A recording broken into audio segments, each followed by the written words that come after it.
সঙ্গীন প্রণয়াশক্তি পর্ব সংখ্যা 11-12। লেখনীতে সুরায়া রাফা। গল্প পাঠে আমি অরোরা ইসলাম। মেঘ আর কুয়াশার চাদরে ঢেকে আছে ধরণী। উদয়মান সূর্যের নিয়ন আলোয় চারিপাশ একটু হলেও পরিষ্কার দেখাচ্ছে। নয়তো আজ মোটেও রৌদ্রোজ্জ্বল কোনো দিন নয়। স্বাভাবিক হাইওয়ে রাস্তার থেকে কয়েক গুণ প্রশস্ত পিচঢালা কুচকুচে কালো রাস্তার মাঝ বরাবর এক নাগারে সাদা রঙের ব্রোকেন লাইন রোড মার্কিং টানা। ঠিক তার দুপাশে পাহারাদারদের মতো দাঁড়িয়ে আছে ছোট বড় সারি সারি ম্যাপল গাছ। ম্যাপল গাছের ছোট ছোট বিশেষ আকারে রঙিন পাতাগুলো যেন এক একটা শিল্পের নান্দনিক কারুকাজ।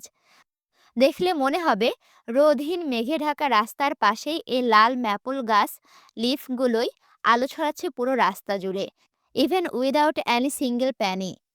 পথচারীদের যাতায়াত সুবিধার্থে সুন্দর আকর্ষণীয় ম্যাপল গাছের অন্য পাশ দিয়ে চলে গিয়েছে আরও একখানা তকতকে সরু রাস্তা। সেই রাস্তা ধরে পায়ে পায়ে এগোচ্ছে সায়নী আর অরু। চশমিশ আর এক্সট্রোভার্ট সায়নী বরাবরের মতো এক মনে কথার দোকান খুলে বসেছে। ওদিকে ওর একটা কথা অরু ভালো মতো মন দিয়ে শুনছে কিনা সেটা বোধহয় বোধ করা দুষ্কর। সায়নী কথা মন দিয়ে না শোনার অবশ্য যথাযথ কারণও আছে বইকি। ধবধবে সাদা রঙা চিকেন কারি চুড়িদার, সেই সাথে গ্রে রঙের উলের পাতলা সোয়েটার পরে পুরোদমে বাঙালি সেজেই ঘুরে বেড়াচ্ছে অরু। ওদিকে সায়নীর পরনে স্কিনি জিন্সের সাথে ভারী কালো কোট। আজ রবিবার, মানে উইকেন্ড। এই মেঘলা শীতল উইকেন্ডের সকালবেলা কমফোর্ট মুড়ি দিয়ে কেবলই এপাশ থেকে ওপাশ ঘুরে শুয়েছিল অরু। তখনই শুরু হয় সায়নীর একের পর এক কল। যেহেতু অরুর মোবাইলটা কৃতিক ভেঙে ফেলেছে, তাই অনুর নম্বরে আপাতত কলের ঝড় তুলে ফেলেছে সায়নী। শেষমেশ না পেরে বিদেশি আদলের একমাত্র বাঙালি বান্ধবীর কথা রাখতেই সকাল সকাল ক্যাম্পাসে চলে এসেছে অরু। সায়নী আরজি একটাই, আজ বাইক রেসিং ক্লাবের রাইডিং কম্পিটিশন আছে, যে কেউ থাকবে সেখানে।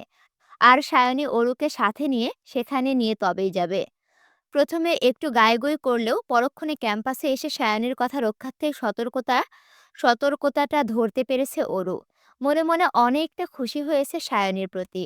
তার কারণ সকাল সকাল ক্যাম্পাসের গেটে দর্শন মিলেছে পছন্দের শ্যাম পুরুষের। অরুই নিখিলকে আগে দেখেছে, তবে কথা বলার সাহস পায়নি। কিন্তু নিখিল যখন অরুকে দেখল, তৎক্ষণাৎ হাত পেরে নাম ধরে ডেকে উঠল সে। এই যে, অরোরা!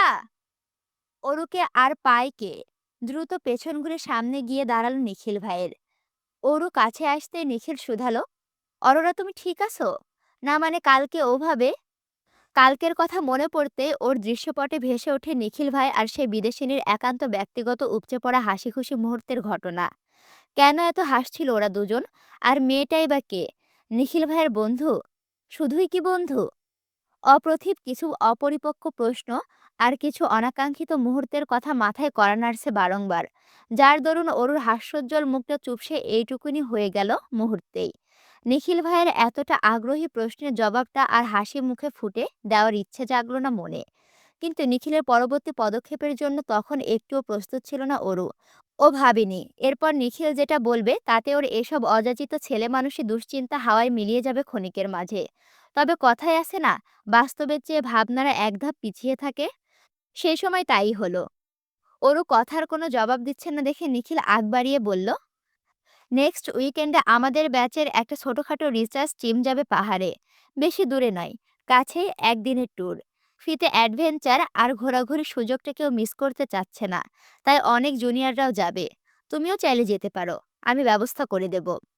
লাজুক ওরু ঠাস করে বলে দিতে পারল না যে হ্যাঁ হ্যাঁ করে নিখিল ভাই, আমিও যেতে চাই আপনার সাথে। তার বদলে ছোট করে হুম শব্দ উচ্চারণ করে শুধু একপাশে মাথা কাত করে সম্মতি জানালো ও। ওরও সম্মতি জানাতে যতক্ষণ, তারপর আর একদণ্ড দাঁড়ালো না নিখিল। প্রচণ্ড বেগে এক প্রকার তাড়া দেখিয়ে তৎক্ষণাৎ জায়গা ত্যাগ করলো সে। সেই তখন থেকে জেকে স্যারের গুণগান করে যাচ্ছে সায়নী। মাঝে মধ্যে নিজের কথা সামিল করতে দু একবার অরুকেও বলছে, তাই না বলো? ওর সায়নীর কথা মতো হুম হ্যাঁ ঠিকই। তবে ওর মনে চলছিল অন্য কিছু। সেটা অন্য কাউকে নয়, স্বয়ং কৃতিককে নিয়েই। ও ভাবছে ট্যুরের কথা আপা জানলে যেমন তেমন বকাঝকা করে হলেও শেষমেশ যেতে দিতে রাজি হবে। কিন্তু কৃতিক, এই ঘাড় তেরা লোক তো জীবনেও রাজি হবে না। উল্টে এমনভাবে চোখ রাঙাবে যে ভয়ে ওর ছোট্ট হৃৎপিণ্ডটা ওইখানে কাজ করা বন্ধ করে দেবে। তাহলে সাত করে যে নিখিল ভাইকে আশ্বাস দিয়ে এলো তার কি হবে? এই অরু, শুনতে পাচ্ছ আমার কথা? হুট করে সায়নীর কোনুর গুতোয় সম্মত ফিরে পেল অরু। ও কাঠের পুতুলের ন্যায় ওপর নিচ হাঁ সূচক মাথা নাড়িয়ে বলল, হ্যাঁ হ্যাঁ, শুনছি, বলো তারপর। সায়নী ভুরু কুঁচকে বিরক্তি ভাব প্রকাশ করে বলে, কিসের তারপর? দেখো আমরা চলে এসেছি। অলরেডি রেসিং শুরু হয়ে গিয়েছে, তাড়াতাড়ি এসো। রাস্তার দুধারে থ্রিলিং প্রিয় মানুষদের শয়ে শয়ে ভিড়। সেই গাদাগাদি আর ভিড়ের ফাঁক গলিয়ে ওরা দুজনও জায়গা করে নিল রাস্তার এক কোণে। ওরা যতক্ষণে এসেছে ততক্ষণে বাইকাররা ইতিমধ্যে প্রতিযোগিতায় ব্যস্ত। অডিয়েন্সদের পাশে এসে দাঁড়াতে দাঁড়াতে ওরও শুনতে পেল জেকে নামের উচ্ছ্বাস। তার মানে সায়নী শুধু একা নয়, এরাও রাইডার জেকের ভক্ত। আচ্ছা, এরা কেন এত পাগল কৃতিকের জন্য? এরা কি আদৌ জানে কৃতিক কতটা নির্দয়? কৃতিক মোটেও এই জনপ্রিয়তা ডিজার্ভ করে না। চারিদিকে জেকে জয়গানকার শুনে এইসব উল্টাপাল্টা কথাই ভাবছিল অরু। তখনই সায়নী আবারও অরুকে ডেকে বলে, ও মাই গড, ও মাই গড, দেখো এগেইন চ্যাম্পিয়ন। অরু এবারও সচকিত হয়ে বাইকগুলোর দিকে দৃষ্টি নিক্ষেপ করলো। সকালের উড়ন্ত পেস তুলোর মতো শুভ্র মেঘ এতক্ষণে কালো মেঘে পরিণত হয়েছে। চারিদিকে মেঘ ভেজা দমকা হাওয়া আর ঝিরিঝিরি বৃষ্টিতে বাইক রাইডিং এর শেষের রাউন্ড শেষ হয়েছে মাত্র। রেসিং এর মেন পয়েন্ট ওদের থেকে খানিকটা দূর হবার কারণে চোখ উঁচিয়ে দেখতে হয় সেইখানটা। তবে এতটা দূর থেকে স্ট্যান্ড করানো বাইকগুলোর মধ্যে সারির প্রথম বাইকটাতে বসা ব্ল্যাক লেদার জ্যাকেটে আর ব্ল্যাক হেলমেট পরিহিত বাইকারটাই যে কৃতিক, সেটা বুঝতে বাকি নেই অরুর। কারণ জেকের বডি স্ট্রাকচার সবার থেকে আলাদা। কাল্পনিক গ্রিক গডের বাস্তব চিত্র বলা চলে। এক ঝলক দেখলে মনে হবে ওপরওয়ালার শখের কারুকাজ এই জায়ান্ট কৃতিক নামক সুদর্শন পুরুষটা। তবে কৃতিকের সৌন্দর্য নিয়ে অরুর এইসব অভাগীর ভাবনা বেশিক্ষণ স্থায়ী হলো না। তার আগেই চোখের সামনে দৃশ্যমান হলো এক অপ্রীতিকর নিন্দনীয় ঘটনা।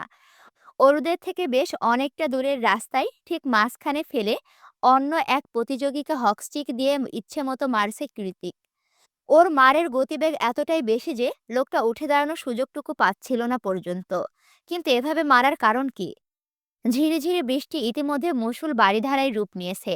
আশেপাশের জটলা পাকানো ভিড় সরিয়ে অনেকেই জায়গা করে নিয়েছে কোনো না কোনো শুকনো ছাউনি অথবা ছাতার নিচে। তবে ওরও আপাতত বৃষ্টিতে খেয়াল নেই, আর না আছে কৃতিকের। ঝুম বৃষ্টিতে কথা শোনার জো নেই মোটে।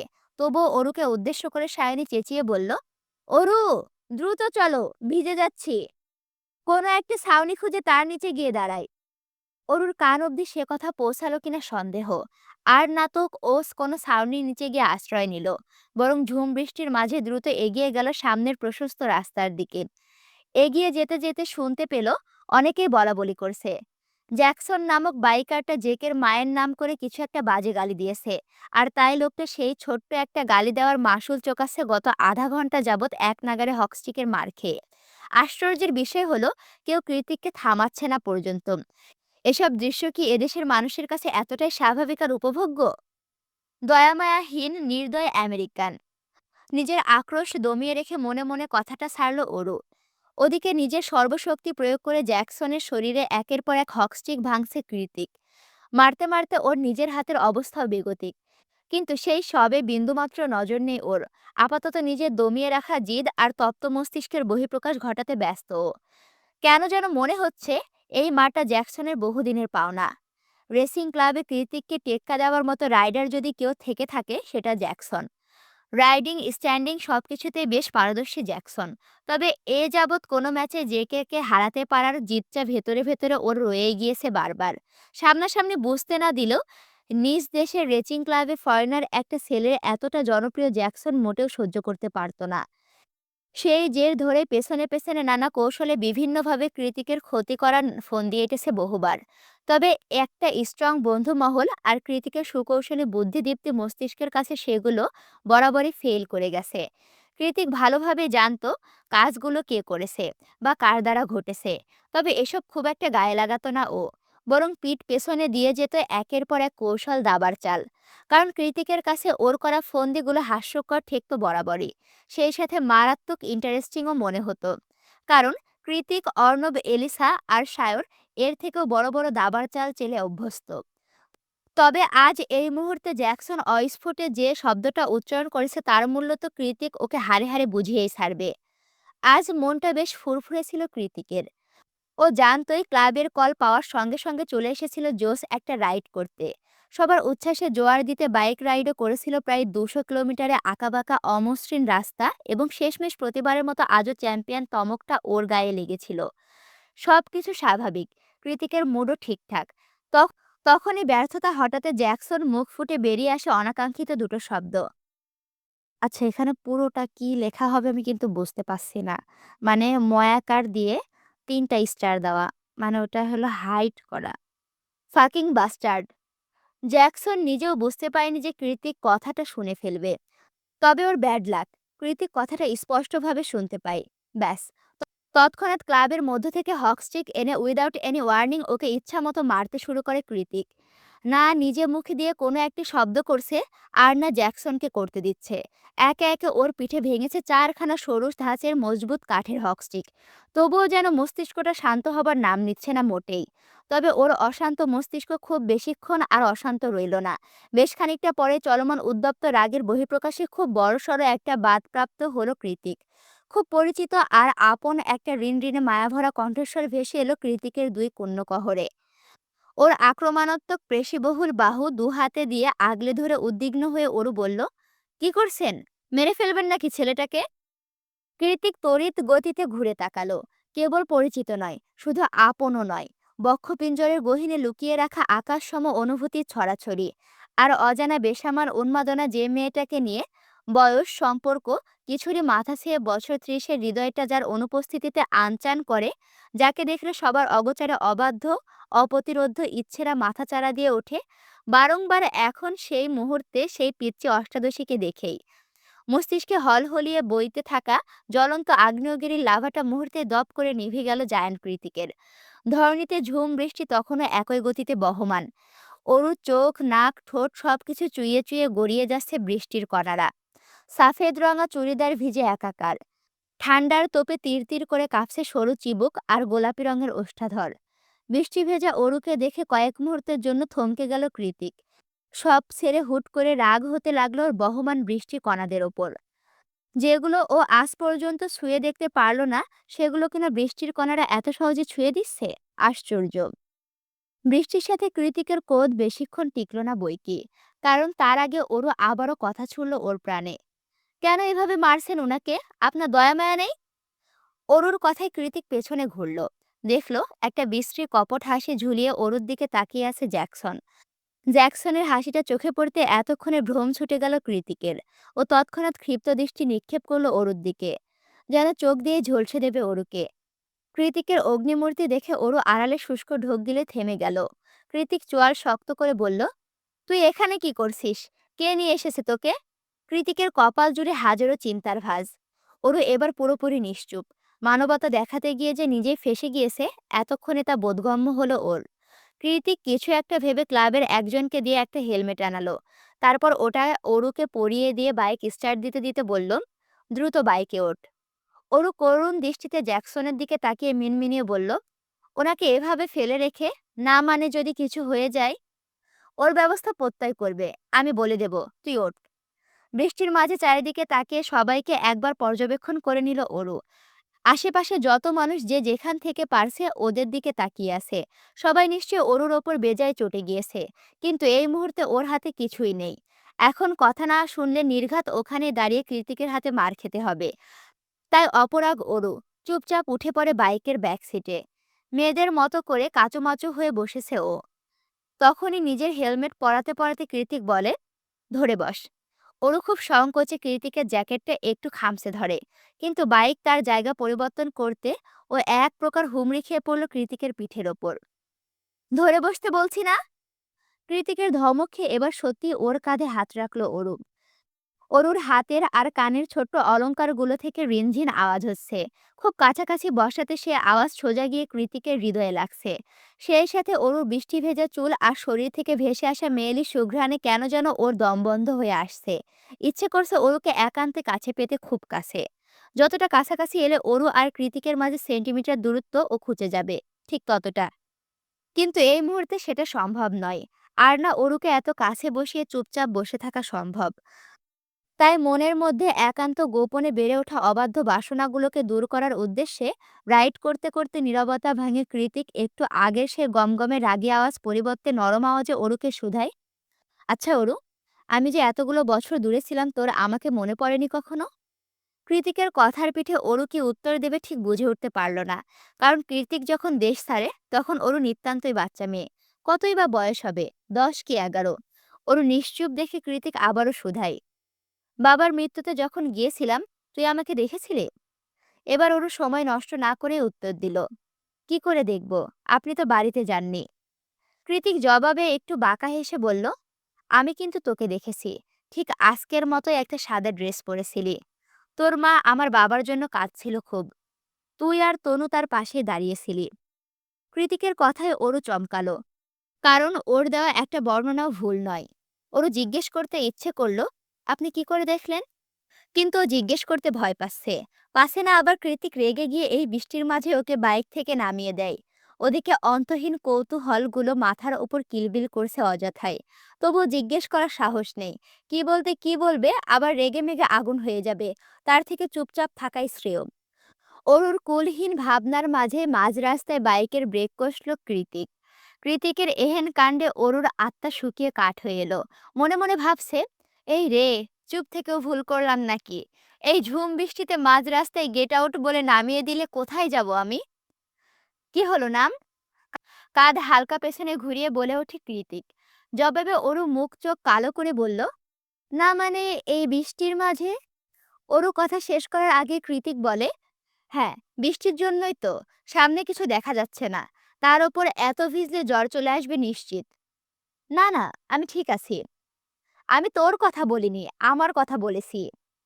এই বলে দ্রুত এগিয়ে একটা ক্যাফের করিডরে গিয়ে আশ্রয় নিল কৃতিক। ওরও পেছন পেছন যেতে যেতে ঠোঁট উল্টিয়ে মিনমিন করে বলল, আমার কথা কেনই বা বলবেন? নিজেকে ছাড়া আর কিছু বোঝেন নাকি আপনি, স্বার্থপর লোক। ওরু এগিয়ে গিয়ে কৃতিকের পাশে দাঁড়ালো।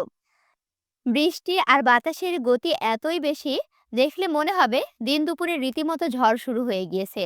কাচের দরজার ভেতরে ঝিমুতে থাকা স্টাফ ছাড়া পুরো এরিয়াটাই ফাঁকা পড়ে আছে।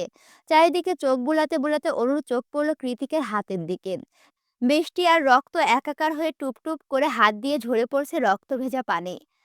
অরু সেদিকে তাকিয়ে ভুরুকুটি করে মনে মনে বলল, আশ্চর্য, এই লোকের অনুভূতি শক্তি কি নেই নাকি? কতক্ষণ ধরে এভাবে রক্ত ঝরছে কে জানে। কিছু একটা ভেবে ব্যাগ থেকে নিজ হাতের নকশি কাজ করা শুকনো রুমালটা বের করে একটু সাহস করে কৃতিকের রক্তাক্ত হাতে বেঁধে দিল ওরও। ব্যথা জায়গাতে একটু আরাম অনুভব হতে নিজ হাতের দিকে চোখ দিল কৃতিক। দেখলো সুতোয় কাজ করা একটা মেয়েলি রুমাল ওর ক্ষতস্থানে খুব সাবধানে বেঁধে দিচ্ছে ওরু। কৃতিক বাধা দিল না, এমনকি টু শব্দ উচ্চারণ করলো না। বরং ওরু নিজের কাজ শেষ করে ওপরে মাথা তুলতে চোখ রাখলো অরুর মায়াবী চোখের জোড়ায়। কৃতিকের চোখের ভাষায় আপাতত পড়তে পারছে না ওরু। কৃতিক রেগে গেল কিনা সেটা আপাতত ভাবছেও। কৃতিক ধীর গতিতে নিজের মাথাটা অরুর মুখের সামনে নিয়ে এলো। অনেকটা কাছে, যতটা কাছে এলে অরুর শরীরের মিষ্টি সুঘ্রাণটা কৃতিকের নাকে খুব সহজে অনুভব করতে পারে। অরু ভয় পেয়ে একটু অস্পষ্ট সুরে বলল, রক্তও ঝরছিল তাই ভাবলাম আপনার আনিজি লাগলে খুলে ফেলে দিতে পারেন। কোনো সমস্যা নেই। অরুর কথায় পাত্তা না দিয়ে চোখে একরাশ মাদকতা নিয়ে অরুর দু চোখে চোখ রাখে। নিজের মুখটা অরুর কানের খুব কাছে নিয়ে কৃতিক হাসকি স্বরে বলল, এত বেশি দুর্বল করে দিস না অরু, নয়তো ক্ষতিটা তোরই হবে। আমার হাত থেকে নিজেকে বাঁচাতে পারবি না। বিশ্বাস কর, আমি খুব করে চাইছি আজকে অন্তত আমার হাত থেকে বেঁচে যা তুই। কৃতিকের নেশাধরা কণ্ঠস্বর আর তপ্ত শ্বাস প্রশ্বাসের সাথে পাল্লা দিয়ে কাঁপছে অরু। কনকনে ঠান্ডার মাঝে হুট করেই কেমন গরম হয়ে উঠল শরীরটা। জীবনে প্রথম কোনো ছেলে এভাবে এতটা কাছাকাছি এসেছে অরুর, যার দরুন ভেতরে তোলপাড় হয়ে যাচ্ছে অজানা অনুভূতির দল। এই মুহূর্তে অরুর জন্য মেইলি অনুভূতিগুলো সামলানো বেশ মুশকিল, এক কথায় দুর্বিষহ। একটা নরম ভেজা অনুভূতি হৃদয় ছুঁয়ে যাচ্ছে বারংবার। এমন অনুভূতিগুলো আগে কখনো হৃদয়ে অনুভব করেনি অরু। হুট করে কৃতিকের কাছ থেকেই কেন? কই, নিখিল ভাই তো সামনে এলে এমনটা হয় না। তলপেটে হুটহাট প্রজাপতি ওড়াউড়ি করে না। তাহলে জায়ান্ট কৃতিকের মতো অপছন্দের লোকটার সান্নিধ্যে কেন এমন হয়? এটা তো ঠিক নয়, মোটেই ঠিক নয়। ও এই নিস্তব্ধতা আর বেসামাল অনুভূতিগুলোকে মাথা থেকে ঠেলে সরিয়ে কাঁপা কাঁপা গলায় বলল, আ আপনি কেন আমাকে মারতে যাবেন? কি করেছি আমি? কখন বললাম আমি তোকে মারব? এই যে বললেন, আপনার হাত থেকে নিজেকে বাঁচাতে পারব না। অরুর কথায় কৃতিকের ঠোঁটে খেলে গেল একটা চমৎকার বাঁকা হাসি। ও অরুর থেকে নিজের দূরত্ব খানিকটা বাড়িয়ে হট করেই অরুকে হ্যাঁচকা টানে পেছনে ঘুরিয়ে দিল। তারপর এক টানে ওর লম্বা চুলগুলো থেকে গার্ডারটা খুলে নিল নিজ হাতে। সঙ্গে সঙ্গে অরুর দীঘল কালো এক ঝাঁক ভেজা চুল আছড়ে পড়ল সমস্ত পিঠ জুড়ে। অরু সাবধানে পেছনে ঘুরে বলল, চুল কেন খুললেন? কৃতিক ভাবলেশহীন কণ্ঠে জবাব দিল, বৃষ্টির দিনে সাদা কেন পড়েছিস? কৃতিকের কথার মানে বুঝতে পেরে প্রচণ্ড লজ্জায় নিজের দু হাত ভাঁজ করে নিল অরু। তারপর বৃষ্টিতে ভিজে রাস্তার দিকে এগিয়ে যেতে যেতে বলল, আর অপেক্ষা করতে হবে না, চলুন বাসায় যাব। কৃতিক আর কী বা করবে? মনে মনে ভাবল, অরুকে এভাবে সরাসরি লজ্জা দেওয়াটা তার উচিত হয়নি। যতই হোক, অরু ওর থেকে বয়সে অনেক বেশি ছোট। যা বলেছে বলেছে, এখন আর করার কিছু নেই। ব্যাপারটা বুঝতে পেরে নিজেও এগিয়ে গিয়ে বাইকে বসে পড়ল। বাড়িতে আসতে অরু সোজা চলে গেল নিজের রুমে। রুমে ঢুকতেই দেখতে পেল অনু ব্যালকনিতে দাঁড়িয়ে বৃষ্টি দেখছে আর মুঠোফোনে কারোর সাথে কথা বলছে। অরু সেদিকে খুব একটা নজর দিল না, কারণ অরু জানে ফোনের ওপাশের লোকটা কে। তাই সোজা চলে গেল ওয়াশরুমে। একটা আরামদায়ক হট বাথ শেষে চুল মুছতে মুছতে বের হয়ে দেখল, মাত্রই কথা শেষ করে রুমে এসেছে অনু। আজ রবিবার, তাই ওর পার্ট টাইম নেই। তার ওপর আবহাওয়ার জন্য হসপিটালে যেতে পারেনি সকালে। তাই তো আজ অসময়ে বাসায় আছে অনু। অরু বেরোতেই অনু শুধাই, এভাবে ভিজেছিস কি করে? অরু খাটে বসতে বসতে বলল, সে অনেক কথা, পরে বলবো। তার আগে তুই বলতো আপা, কৃতিক ভাইয়ার মা কোথায়? অরুর অযাচিত প্রশ্নে অনুর চোখ বড় বড় হয়ে গেল। ও সচকিত হয়ে অরুকে বলল, তুই হঠাৎ এসব কথা নিয়ে কেন পড়লি? তার উপর কৃতিক ভাইয়া এখন বাড়িতেই আছেন। উনি ওনার মায়ের নামটাও শুনতে পারেন না। অরু মনে মনে বলল, সত্যি কি শুনতে পারেন না? তাহলে মাকে নিয়ে কথা বলে আজ লোকটাকে ওভাবে মারলো কেন? কিরে, কি ভাবছিস? আপা, বলো না ওনার মা কোথায়? অনু একটু ভাবুক হয়ে বলল, আমি খুব বেশি কিছু জানি না রে অরু। মায়ের কাছ থেকে যতটুকু শুনেছি, ওনার মা বাঙালি নন, আমেরিকান বংশোদ্ভূত কোনো বিদেশিনী। শুধু বিদেশিনীই নন, শোবিজ জগতের কোনো নামকরা তারকা। যৌবনকালে কৃতিক ভাইয়ের বাবা যখন বিদেশে পড়াশোনা করতে আসেন, তখনই নাকি ভালোবেসে বিয়ে করেন তারা। অরু কৌতূহল নিয়ে শুধালো, তাহলে উনি চলে গেলেন কেন? অনু দীর্ঘশ্বাস ছেড়ে বলে, উনি ভালোবেসে বিয়ে সংসার করেছিলেন ঠিকই, কিন্তু নিজের ক্যারিয়ার কিংবা ফ্যান্সি লাইফস্টাইল কোনোটারই মায়া ছাড়তে পারেননি পরবর্তীতে। তাই খুব ছোটবেলাতেই কৃতিক ভাইয়াকে রেখে আবারও নিজ গন্তব্যে পাড়ি জমান তিনি। ওরু জ্ঞানীদের মতো মাথা দুলিয়ে বলল, ওই জন্যই কৃতিক ভাইয়া দেখতে পুরোপুরি বাঙালিদের মতো না, মনে হয় নানা বাড়ির চেহারা পেয়েছে। অনু ঠোঁট উল্টে বলল, হবে হয়তো, কিন্তু তুই হঠাৎ এসব নিয়ে পড়লি কেন? ততক্ষণে বিড়াল ছানা ডোরা এসে অরুর পায়ের কাছে লেজ নাড়ছে। অরু ডোরাকে করে নিয়ে রুম থেকে বেরিয়ে যেতে যেতে বলল, তুই থাক, আমি একটু আসছি। আরে কোথায় যাচ্ছিস? চুল থেকে পানি ঝরছে তো, আয় মুছিয়ে দিই, ঠান্ডা লেগে যাবে তো। পেছন থেকে হাঁক পেরে যাচ্ছে অনু, তবে অরু আর তাতে কোনো কান দিল না। দ্রুত পায়ে এগিয়ে গেল সামনের দিকে। ডোরাকে কোলে নিয়ে হলরুমে এলো অরু, কিন্তু যখন দেখলো হলরুমে কাউচের ওপর কৃতিক বসে আছে, তৎক্ষণাৎ ডোরাকে কোল থেকে নামিয়ে অন্যদিকে ভাগিয়ে দিল ও। ডোরাকে বিদায় করতে করতে অরু খেয়াল করলো, ফার্স্ট এইড বক্স নিয়ে নিজের হাতের দিকে তাকিয়ে চুপচাপ বসে আছে কৃতিক। দেখে মনে হচ্ছে একটু আগে শাওয়ার নিয়েছে। পরনে ব্লু হোয়াইট কম্বিনেশনের টি শার্ট আর থ্রি কোয়ার্টার। মাথায় স্টাইলিশ চুলগুলো এলোমেলো হয়ে কপালে লেপ্টে আছে। একটু আগে আপার বলা কাহিনী আর কৃতিকের ক্ষতযুক্ত হাত দেখে কোথায় যেন বড্ড মায়া হলো অরুর। যেন হুট করে মনে হলো কৃতিকের এমন বেপরোয়া রকচটা আর খামখেয়ালি স্বভাবগুলো নিতান্তই স্বাভাবিক। অনেকক্ষণ ধরে অরুকে তাকিয়ে থাকতে দেখে নিজের গলায় ঝলানো তোয়ালেটা ওর মুখের ওপর ছুঁড়ে মারল কৃতিক। ভুরু কুঞ্চিত করে প্রশ্ন করলো, এভাবে তাকিয়ে আছিস কেন? আমার কি রূপ বেরিয়েছে? অরু মুখের ওপর থেকে তোয়ালেটা সরিয়ে কয়েক কদম এগিয়ে গিয়ে কৃতিকের পাশে বসে হাত বাড়িয়ে বলল, দিন, আমি ওষুধ লাগিয়ে ব্যান্ডেজ করে দিচ্ছি। তোর সাহস বেড়ে গিয়েছে অরু, আজকাল আমাকে ভয় পাস না দেখছি। তা বলতে পারেন। কৃতিকের যা বলার ইচ্ছে হয় তাই বলতে দিয়ে নিজের ছোট ছোট হাতের দিকে পুরুষালী হাতটাকে ধীরে ধীরে সাফেদ রঙা ব্যান্ডেজ মুড়িয়ে দিতে ব্যস্ত হয়ে পড়ল অরু। পশ্চিম আকাশে সূর্য অস্ত যাচ্ছে ধীরে ধীরে। গধূলির আকাশ সিঁদুররাঙা হয়ে আছে। গর্জে ওঠে সাগরের উত্তাল ঢেউ, আর শঙ্খ চিলের চিলচিল গলা ফাটানো আওয়াজ ভেসে আসছে ক্ষণে ক্ষণে। খানিক বাদে বাদে এলোমেলো বাতাসে বালু আস্তরিত সাগর কোল ভিজে যাচ্ছে ছড়াৎ ছড়াৎ ঢেউয়ের পানিতে। মাঝে মধ্যে সেই পানি পার ছাপিয়ে এসে আছড়ে পড়ছে মোমের মতো ফর্সা দুপায়ে। পায়ের সাথে সাথে চিকচিকি বালুতে ভরে যাচ্ছে সুন্দর কারুকাজ করা রূপালী নূপুর জোড়া। অনুসাগরের কোল ঘেঁষে নরম বালুতে দ আকারে বসে খুঁটিয়ে খুঁটিয়ে হাত দিয়ে ভেজা নূপুরটা নাড়াচাড়া করছে সে কখন থেকে। এ- এতক্ষণ একাই বসেছিল। তবে একটু আগে ওর পাশ ঘেঁষে বসে পড়ে প্রত্যয়। হাতে দুটো বাবুল টিয়ের জার। একটা বাবুল ট্রিতে স্ট্র ঢুকিয়ে অনুর দিকে এগিয়ে দিতে দিতে প্রত্যয় বলল, এখানকার বাবলটি অনেক ফেমাস, টেস্ট ইট। অনু হাত বাড়িয়ে সেটা গ্রহণ করে নিঃশব্দে একটা সিপ নেয়। আসলে অনেক মজার চাটা। কিন্তু এত বড় জারে চা খেয়ে খাই, ভাবছে অনু। নিস্তব্ধতা কাটিয়ে প্রত্যয় বলল, এবার বলুন, হঠাৎ করে এই অধমের তলব কেন করলে? তার আগে আপনি বলুন, এত দূরে কেন নিয়ে এলেন? আমি তো সেফ হসপিটালের সামনে ওয়েট করতে বলেছিলাম। অনুর জবাবে প্রত্যয় হেসে বলে, আপনি কি করে ভাবলেন যে শুধুমাত্র দেখা করে আমি ক্ষান্ত হব?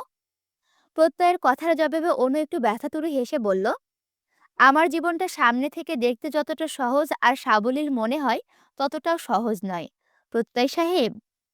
হুটহাট ডেটে যাওয়া, ঘুরে বেড়ানো, দুশ্চিন্তা মুক্ত হয়ে একাকী সময় কাটানো কোনোটাই আমার দ্বারা সম্ভব নয়। আপনি হয়তো আরও একটা জিনিস জানেন না, আমি আন্ডার গ্র্যাজুয়েট। ইন্টারমিডিয়েটের পর আর পড়াশোনা করা হয়ে ওঠেনি আমার। এগুলো আমাকে কেন বলছেন? অনু রোবটের মতো জবাব দেয়, আমি নিজেও জানি না আপনাকে কেন এসব বললাম, শুধু মনে হলো বলা উচিত। প্রত্যয় সাগরের দিকে দৃষ্টিপাত করে বলল, তার মানে আপনি বুঝতে পারেন আমি আপনার জন্য কি ফিল করি, তাই তো? অনু জবাব দিল না, বরং আগের ন্যায় মাথাটা এলিয়ে দিল দু হাঁটুর ওপর। অহেতুক তাকিয়ে রইল অন্যদিকে। তখনই কানে এসে পৌঁছালো প্রত্যয়ের ডিপ ভয়েস, আমাকে সময় দিতে হবে না, আমার সাথে সারাদিন কথা বলতে হবে না, আমাকে প্রেমিক ভাবতে হবে না, প্রেমিকার মতো আবদার মেটাতে হবে না, আমার খোঁজও নিতে হবে না, শুধু একটা শর্ত। প্রত্যয়ের কথায় বেশ কৌতূহল বোধ করল অনু। তাই এবার ঘাড় ঘুরিয়ে চাইল প্রত্যয়ের পানে। প্রত্যয় আগের মতো সাগরের পানে চেয়ে বলল, এক জীবনে আমি ছাড়া দ্বিতীয় পুরুষের কথা কল্পনাতেও ভাবা যাবে না। ব্যাস এতটুকুই? প্রত্যয় অনুর হাঁটুতে এলিয়ে দেওয়া মুখের পানে চাইল। সূর্যের নিংড়ানো শেষ আলোটুকু ধনুকের ন্যায় তির্যক হয়ে আশ্রে পড়ছে অনুর চোখে মুখে। ঘন পল্লব বিশিষ্ট আঁখি দুটো টলটল করছে অশ্রুজলে। সোনালি আলোর ছটা আশ্রে পড়ছে ছলছলে চোখ দুটো ঝিলিক দিচ্ছে বারবার। কয়েক সেকেন্ডের জন্য প্রত্যয়ের মনে হলো এগুলো কোনো চোখ নয়, বরং গভীর অভয়ারণ্যের মাঝে দুটো জংলা দিঘি। কাচের মতো স্বচ্ছ সেই দিঘির মায়াবী জল। এই দিঘির মায়াতে হারিয়ে যাওয়া যায় অনায়াসে অপকটে।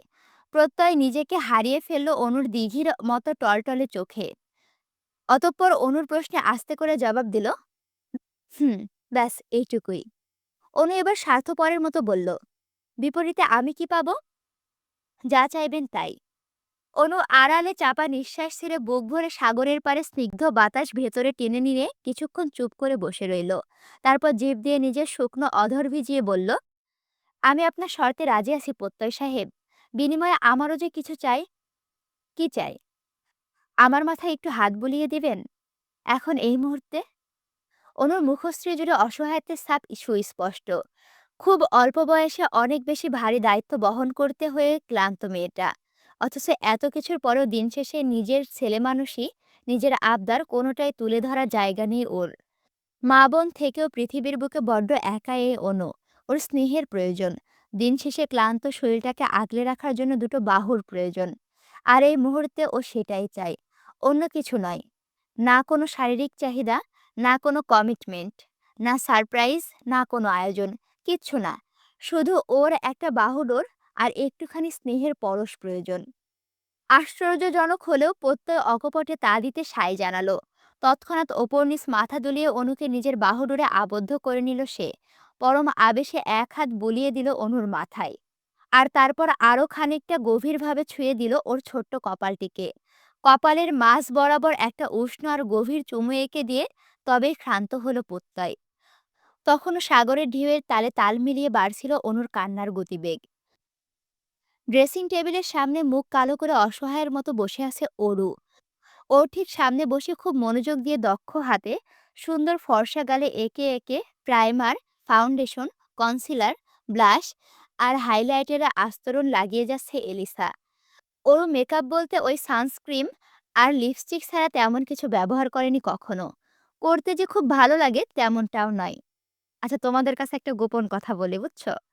গোপন কথা না, আমার আসলে আফসোস কি দুঃখ আমি জানি না। আমি এখন পর্যন্ত এখানে যতগুলো সাজার আইটেমের নাম বলল না, এই সবগুলো আইটেম দিয়ে আমি এখনো কখনো সাজিনি। কিছুদিন আগে যশোরে গিয়েছিলাম না, আমার খালাতো বোন আমাকে জোর করে সাজিয়ে দিয়েছিল। তবে সব কয়টা মেকআপ প্রোডাক্ট ছিল না। কিছু প্রোডাক্ট মিসিং ছিল। ওইজন্য বলছি। আর আমি না সাদামাটা থাকতেই পছন্দ করি। আমাকে কেন জানি মনে হয় এমনি আমি কালা মানুষ। তারপরেও মনে করো যদি মেকআপ করি আমাকে কেন জানি আরো কালো লাগে। আর কালো লাগলে কেমন জানি আরো কালো লাগবেনি। ওইজন্য আমি মেকআপ করি না কখনো। আমি একদম ফেস ওয়াশ দিয়ে জাস্ট ঘষা মেরে মুখটা ধুয়ে ফেলি। আর ঠোঁটেও লিপস্টিক দেই না। ঠোঁটে লিপস্টিক দিলে আমাকে জানি কেমন উদ্ভট, উদ্ভট লাগে। আর তোমরা হয়তো মনে করো আমি অনেক সুন্দরী। কিন্তু তোমাদেরকে আমি বলে রাখি, আমি কিন্তু ঐরকম আহামরি সুন্দরী না যে আমাকে এক দেখাতে কেউ আমার চেহারার বর্ণনা একটা উপন্যাস কিংবা একটা কবিতা লিখে ফেলবে। আমি খুব সাধারণ একটা মেয়ে। অরু মেকআপ বলতে ওই সানস্ক্রিম আর লিপস্টিক ছাড়া তেমন কিছু ব্যবহার করেনি কখনো। করতে যে খুব বেশি ভালো লাগে তেমনটাও নয়। ওর কাছে সাজুগুজুর চেয়ে স্কিন কেয়ার বেশি গুরুত্বপূর্ণ। তাই তো এত কেমিক্যাল মিশ্রিত মেকআপ লাগানো হয় না কোনো কালেই। তবে আজ যখন এলিসা নিজে থেকে এসে বলল সাজিয়ে দিবে, তখন আর না করতে পারেনি অরু। চুপচাপ ভদ্র মেয়ের মতো গিয়ে বসেছে ড্রেসিং টেবিলের সামনে। মনে মনে ভাবছে, কৃতিক কি আদৌ জানতো যে ও এলিসার বার্থডে পার্টিতে যাচ্ছে? এই খানিকক্ষণ আগের কথা। ভার্সিটি থেকে ফিরে মাত্রই ফ্রেশ হয়ে বেরিয়েছিল অরু। বাড়িতে আপাতত কৃতিক, অনু কেউই নেই। অনু আজকাল দেরি করে ফিরলে অরু তেমন একটা ভাবে না। কারণ ওর দৃঢ় বিশ্বাস প্রত্যয় ভাইয়া অনুকে ঠিক দেখে রাখবে। কোনো অযাচিত বিপদে পড়তে দেবে না। আর কৃতিকের চিন্তা করে লাভ নেই। সে তো কখন ফেরে, আবার কখন বেরিয়ে যায় তার কোনো হদিশই জানে না অরু। কেউ নেই দেখে অরু একাই কিছু একটা সহজে বানিয়ে খাবে বলে কিচেনে পা বাড়াচ্ছিল কেবল। ঠিক তখনই আগমন ঘটে এলিসার। ভেতরে এসে এলিসা জানায় আজ তার জন্মদিন। অরু সম্মোহিনী হাসি দিয়ে জন্মদিনের শুভেচ্ছা জানালে এলিসা বলে ও অরুকে নিতে এসেছে। অর্ণব নাকি এলিসার জন্য ছোটখাটো একটা পার্টির অ্যারেঞ্জ করেছে। অর্ণব পার্টি অ্যারেঞ্জ করেছে কথাটা মাথায় আসতে খানিকক্ষণ আগের ভাবনা থেকে বেরিয়ে এসে চট করে এলিসাকে প্রশ্ন করে বসে অরু। অর্ণব ভাইয়া তোমাকে পছন্দ করে তাই না আপু? অরুকে খুব যত্ন করে আই শ্যাডো লাগিয়ে দিতে দিতে এলিসা বলে, পছন্দ টছন্দ কিছুই না। পাগলাটা হুদায় আমার পেছনে পড়ে আছে। পছন্দ করে দেখেই পেছনে পড়ে আছে আপু। আর তাছাড়া তোমার মতো সুন্দরী মেয়েকে কে না পছন্দ করে বলো তো? উত্তরে এলিসা বলছে, তুমি আমার থেকে কোনো অংশে কম নয় অরু, বরং অনেকটা বেশি। তুমি ন্যাচারাল বিউটি। আর আমি তো সবসময় মেকআপে ঢেকে থাকি। তাছাড়া তোমার চুল দেখে তোমার স্বামী তোমার প্রেমে পড়ে যাবে। I am damn sure. Aru লাজুক হেসে বলে, আফসোস কেউ পড়ল না। পড়বে পড়বে, একটু বড় হও ঠিক পড়বে। তখন কৃতিকের নিজের বোনকে পাহারা দেওয়ার জন্য পেছনে হাজারটা বডিগার্ড লাগিয়ে রাখতে হবে। উনি আমাকে বোন হিসেবে পরিচয় দিতে চায় না আপু। তাই আমিও চাই না যেচে পড়ে কারোর বোন হতে। নির্লিপ্ত কণ্ঠে জবাব আসে অরুর দিক থেকে। ওর কথা বাদ দাও। যে কে সবসময় এমন করে, বেশি ভাব দেখাই। আসো, তোমার চুলগুলো ঠিক করে দেই। অরু বুঝলো কৃতিকের কোনো খারাপ অভ্যাসই এদের কাছে দোষের নয়। তাই আড়ালে ফোঁস করে একটা দীর্ঘ নিঃশ্বাস ছেড়ে নিজেকে আয়নায় দেখতে লাগলো ও। নিজের পরিপাটি চেহারা আয়নায় দেখে অরু বলে, অর্ণব ভাইয়া তো ভালো মানুষ। তাহলে তাকে কেন কষ্ট দিচ্ছ আপু? অরুর চুলে হেয়ার ব্রাশ চালাতে চালাতে এলিসা বলে, আমারও এই একটাই আফসোস জানো তো, অর্ণবের মতো ছেলে আমার মতো একটা মেয়েকে কেনই বা পাগলের মতো ভালোবাসে। দুনিয়াতে কি ভালো মেয়ের অভাব ছিল? অরু চকিতে পেছনে ঘুরে শোধালো, মানে? তুমি পকার প্লেয়ার মানে বুঝো?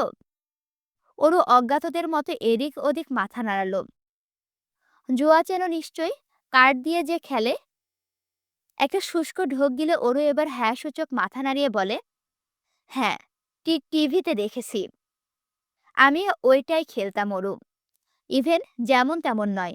আজ পর্যন্ত পকার খেলে আমাকে কেউ বিট করতে পারেনি। পকার প্লেয়ারদের কাছে আমি সেলিব্রিটিদের মতোই।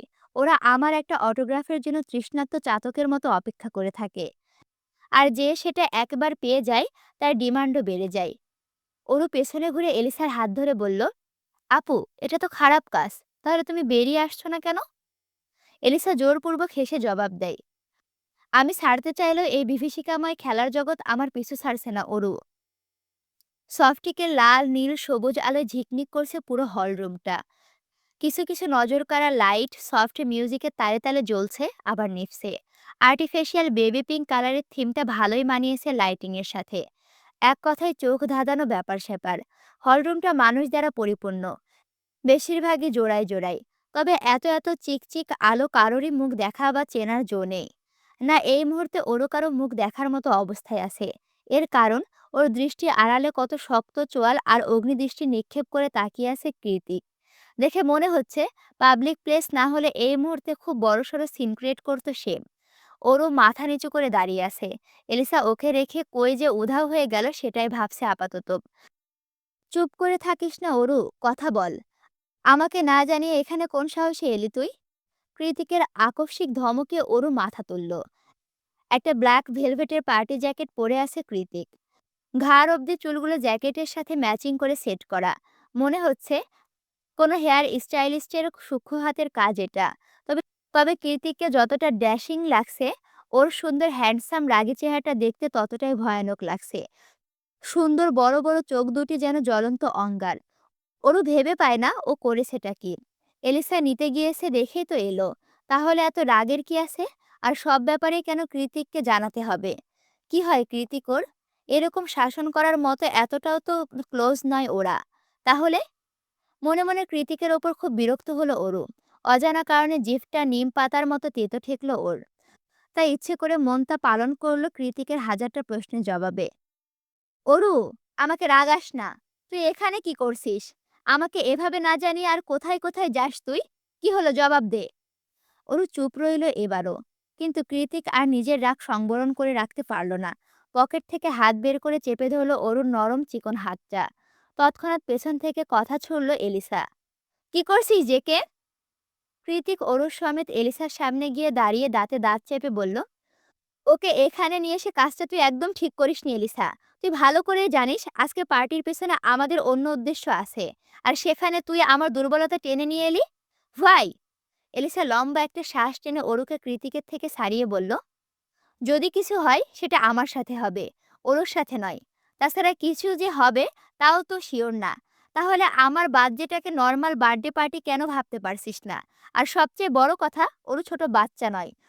তুই সবসময় ওকে এভাবে ডমিনেট করিস কেন বলতো?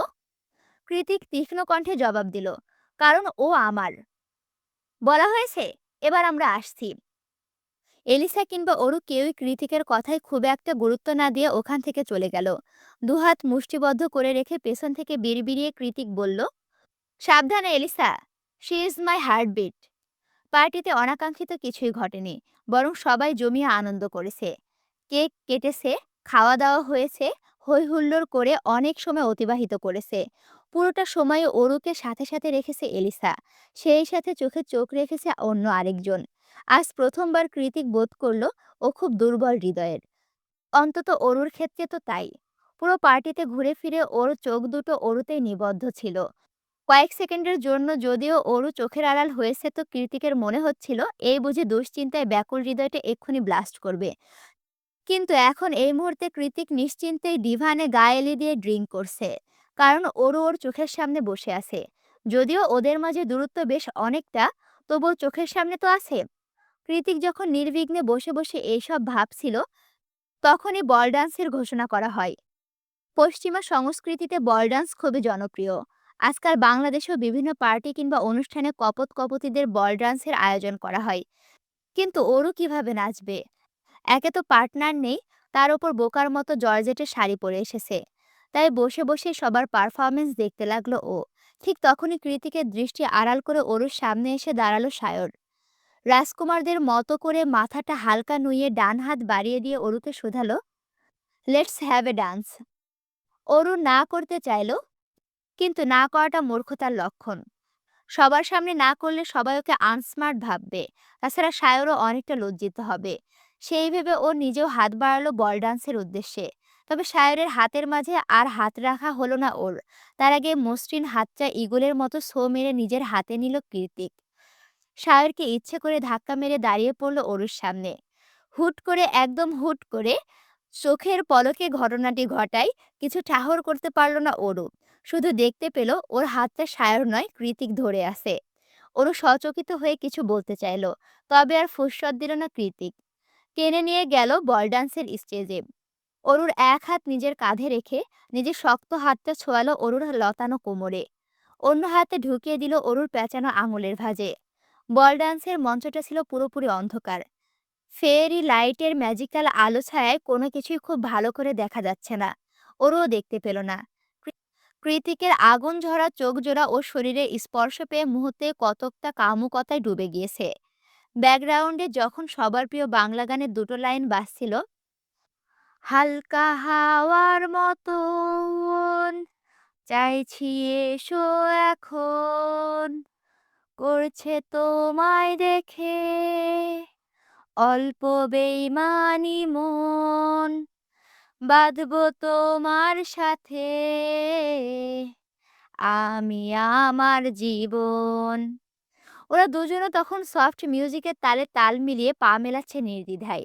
কি জানি হুট করে কোথায় হারিয়ে গেল দুজন। এত জড়তা, এত দূরত্ব, এত প্রতিকূলতা সব কেমন হাওয়ায় মিলিয়ে গেল। পাশে শুধু পড়ে রইল দুটো অশান্ত মন। কৃতিক নাচের তালে তালে অরুকে ঘুরিয়ে নিজের সাথে মিশিয়ে নিয়ে বলল, তুই সত্যি অসাধ্য সাধন করতে পারিস অরু। আমাকে দিয়ে কেমন ডান্স করিয়ে ছাড়লি। অরু নাচের মুদ্রা অনুসরণ করতে করতে কৃতিকের পেশিবহুল ঢেউ খেলানো বুকে দুহাত রেখে বলল, কেন এলেন? আপনার সাথে নাচতে আমার ভয় করছে বড্ড। কৃতিক এবার অরুকে নিজ বাহুতে ছেড়ে দিয়ে আবারও কাছে টেনে নিয়ে এলো, খুব কাছে। হুট করে টান দেওয়াতে অরুর রেশমের মতো লম্বা খোলা চুলগুলো আশ্রে পড়ল কৃতিকের চোখে মুখে। অরুর মাতাল করা চুলের সুবাস ছড়িয়ে পড়ল কৃতিকের শরীরের রন্ধে রন্ধে। ক্ষণিকের নীরবতা ভেঙে কৃতিক অরুকে আঙুলের মাথায় ঘোরাতে ঘোরাতে বলে, আজকের পার্টিতে না এলে হতো না? তুই কি ঠিক করে নিয়েছিস আমাকে এই জীবনে টেনশন ফ্রি থাকতে দিবি না? অরু দুহাতে কৃতিকের গলা জড়িয়ে নাচের তালে তালে বলল, আমি আপনাকে একদম বুঝতে পারি না। আপনি কি আসলেই জায়েন কৃতিক? কৃতিক এবার অরুকে টেনে একটুখানি আলোতে নিয়ে এসে ওর চোখে চোখ রেখে বলল, কি করে পারবি? বুঝতে চেয়েছিস কখনো আমায়? কি করে বুঝবো? আপনি যে রহস্যময় মানব। অরুর কথার বিপরীতে কোনো জবাব দিল না কৃতিক। তার বদলে নিজ হাতে অরুর গাঢ় নীল জর্জেট শাড়িতে লাগানো ব্রুজটা খুলে দিয়ে এক টানে সঙ্গে সঙ্গে পাতলা আঁচলটা কোমর সরিয়ে নিচে পড়ে গেল। কৃতিক ওর আঁচল গলিয়ে উন্মুক্ত কোমরে আলতো হাত ছুঁয়ে বলল, আমার জিনিস অন্য কাউকে দেখানোর কোনো অধিকার তোর নেই। অরু সেই কখন থেকে কৃতিকের নেশালো চোখে তাকিয়ে আছে। হয়তো ওর চোখের ভাষা পড়তে চাইছে। কিন্তু জায়ান কৃতিক চৌধুরীর চোখের ভাষা কি পড়া এতটাই সহজ? ওরু পড়তে পারল না। উল্টে হুট করে মনে পড়ে গেল সেই দিন বৃষ্টি ভেজা দুপুরবেলার কথা। সে একই চোখ, একই হাসকি কণ্ঠস্বর, একই ভেজা অনুভূতি। অরুর হৃদ মাঝারে আবারও তোলপাড় শুরু হয়েছে খুব। পেটের ইতিউতি উড়ছে অবাধ্য প্রজাপতির দল। কৃতিক ওর সাথে কি করছে, কি বলছে কিছুই মস্তিষ্ক অবধি পৌঁছায়নি অরুর। ও কৃতিকের চোখেই ডুবেছিল। ডুবে থাকতে থাকতে উপলব্ধি করল, কৃতিকের চোখ দুটো বড্ড নেশা ধরানো আর কাতরতা জড়ানো। কোনো এক অজানা চৌম্বকীয় শক্তির দ্বারা কৃতিকের চোখ দুটো ওকে খুব করে টানে।